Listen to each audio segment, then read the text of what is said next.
बिहार में रोजगार के लिए, पलायन बंद करने के लिए जनसुराज ने 3 पॉइंट प्रोग्राम दिया है। पहला पॉइंट क्या है? यहां पर समाज में पूंजी की उपलब्धता हो। बिहार से हर साल 2.5 लाख करोड़ रुपया, ध्यान दीजिए, 2.5 लाख करोड़ रुपया आपका और हमारा बैंकों के जरिए दूसरे राज्यों में भेजा जाता है, जिसको reserve bank of India CD ratio कहता है। इसका मतलब है कि जितना पैसा हमने आपने बैंक में रखा, उसके एवज में बैंक ने कितना पैसा वापस ऋण के तौर पर समाज को वापस दिया। घर बनाने के लिए, गाड़ी खरीदने के लिए, पढ़ाई करने के लिए, बिजनेस करने के लिए। तो बिहार में अगर आपने हमने 100 रुपया बैंक में जमा किया तो बैंक वाले सिर्फ 40 रुपया ही कर्ज के तौर पर आपको देते हैं। बाकी का 60 रुपया कहां जाता है? 60 रुपया जो है वो बैंक वाले दूसरे राज्य में भेजते हैं, जहां उद्योग चल रहा है, जहां रोजगार आ रहा है। पिछले वित्तीय वर्ष में बिहार की गरीब जनता ने, आपने हमने बैंकों में जमा किया 4,21,000 करोड़ रुपया। ध्यान से सुनिए, 4,21,000 करोड़ रुपया आपने हमने जमा किया बैंक में, और बैंक ने टोटल ऋण के तौर पर बिहार के लोगों को दिया 1,61,000 करोड़ रुपया। बाकी का पैसा कहां गया? बाकी का पैसा चला गया गुजरात, कर्नाटक, तमिलनाडु, आंध्र प्रदेश, केरल। वहां पर सीडी रेशियो कितना है? वहां सीडी रेशियो है 90, 92, 95, 100। मतलब अगर आंध्र प्रदेश में लोगों ने बैंकों में 100 रुपया जमा किया तो बैंक ने 105 रुपया वहां ऋण के तौर पर दिया। बिहार में आपने 100 रुपया जमा किया, आपको 40 मिला। इसका नतीजा क्या होता है? 1990 में जब लालू जी मुख्यमंत्री बने, तब से लेकर पिछले वित्तीय वर्ष तक बिहार से करीब करीब 26.5 लाख करोड़ रुपया, 26.5 लाख करोड़ रुपया बैंकों ने यहां से ट्रांसफर किया है दूसरे राज्य में। न इसकी समाज में चर्चा है, न सरकार में चर्चा है, न ये पत्रकार लोग बोल रहे हैं।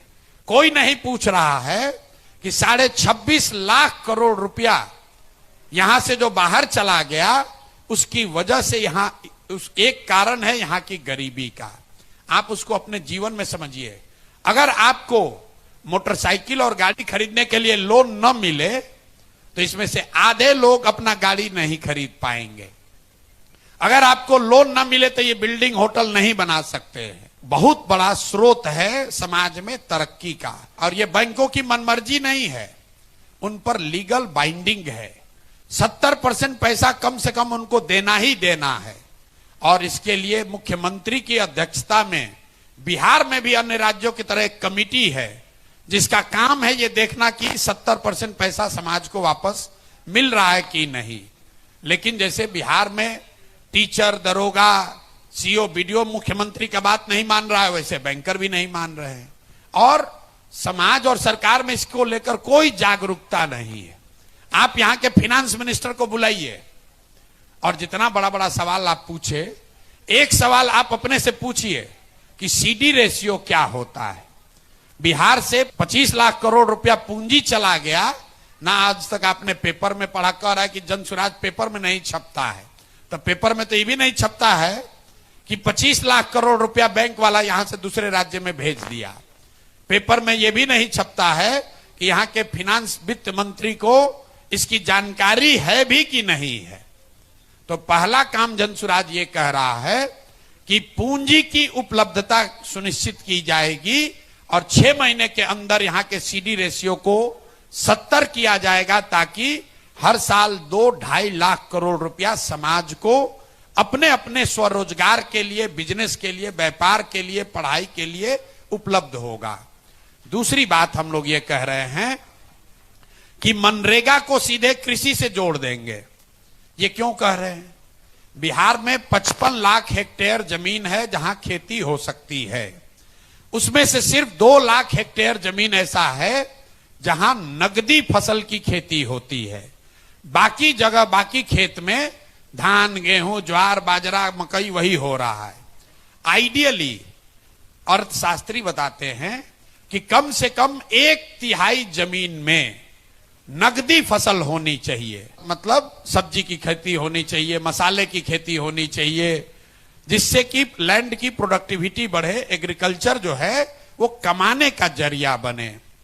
ये बिहार में हम लोग उसके लिए क्या कह रहे हैं कि जो भी किसान धान गेहूं की खेती छोड़कर नगदी फसल की खेती करेगा, उसको मनरेगा के तहत मजदूर मुफ्त में दिए जाएंगे।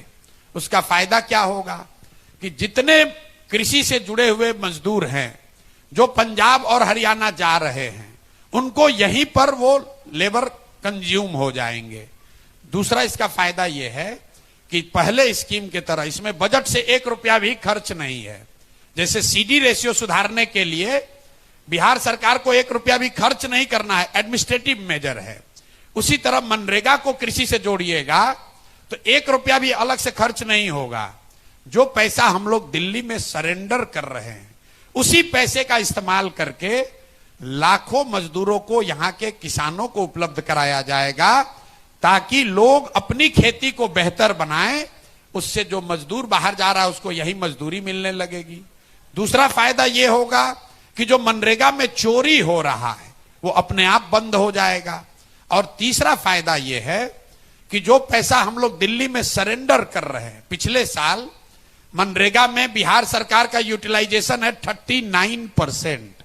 मतलब अगर 100 रुपया दिल्ली की सरकार बिहार को दे रही थी तो हम लोग 40 रुपया लेकर आए, 60 रुपया वहीं छोड़ दिए। तो जन स्वराज का दूसरा फॉर्मूला है कि मनरेगा को कृषि से जोड़े और अगले 5 वर्ष में कम से कम 15 लाख हेक्टेयर में बिहार में नगदी फसल की खेती हो। लहसुन हो, प्याज हो, आलू हो, टमाटर हो, फल हो, सब्जी हो, मखाना हो, धान गेहूं की खेती को कम किया जाए और खेती को खाने वाली खेती से कमाने वाली खेती बनाई जाए। बिहार में आप गांव देहात में सुनते होंगे, लोग कहता है कि रोपनी करने आए हैं, कमाने के लिए लुधियाना जाएंगे। कहता है भैया कटाई लगा है, गांव में कटाई के लिए आए हैं, कमाने के लिए गुजरात जाएंगे। खेती यहां समाज की नजर में भी खाने का जरिया है, कमाने का जरिया नहीं है। तो पहली चीज हमने आपको बताई कि घर घर में रोजी रोजगार हो, उसके लिए पूंजी को उपलब्ध कराया जाएगा। दूसरा, खेती को लाभदायक बनाने के लिए खेती को खाने वाली खेती से कमाने वाली खेती बनाई जाएगी। और तीसरा और एक बड़ी चीज जो हम लोग करने की घोषणा कर रहे हैं, बहुत बड़े पैमाने पर इंटरेस्ट सबवेंशन स्कीम लेकर आना चाहते हैं। इसका मतलब क्या है? बिहार में समाज की बनावट ऐसी है कि लोग यहां पर कर्ज लेकर काम नहीं करना चाहते हैं। यहां पर कर्ज बिहार में अगर आप आंकड़े देखिएगा तो 3 ही चीज के लिए लोग कर्ज लेते हैं।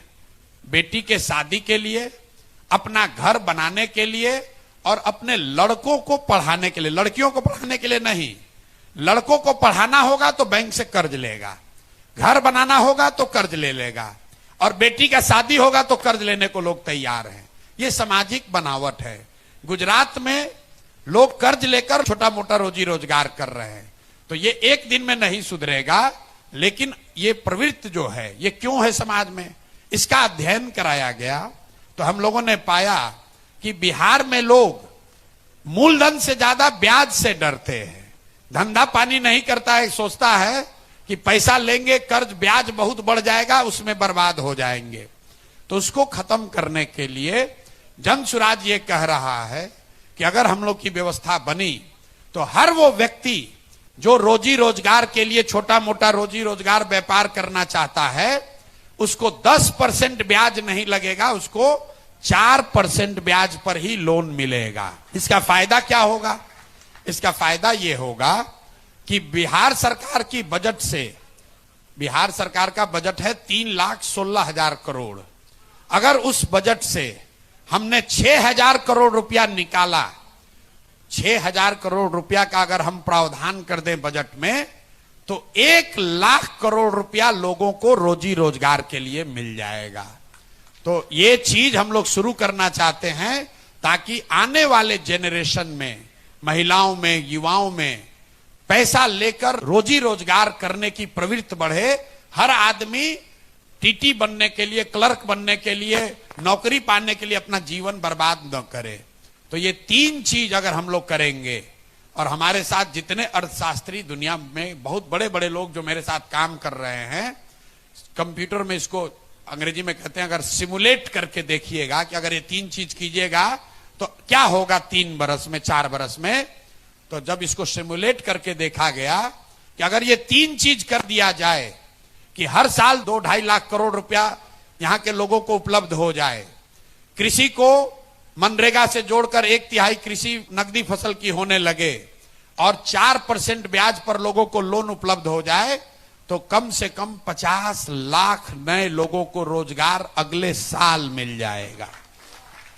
इसीलिए जन सुराज कह रहा है कि अगर हम लोग की व्यवस्था बनी तो साल भर के अंदर पलायन को रिवर्स कर देंगे, लोग बाहर से आकर यहां नौकरी रोजगार करेंगे।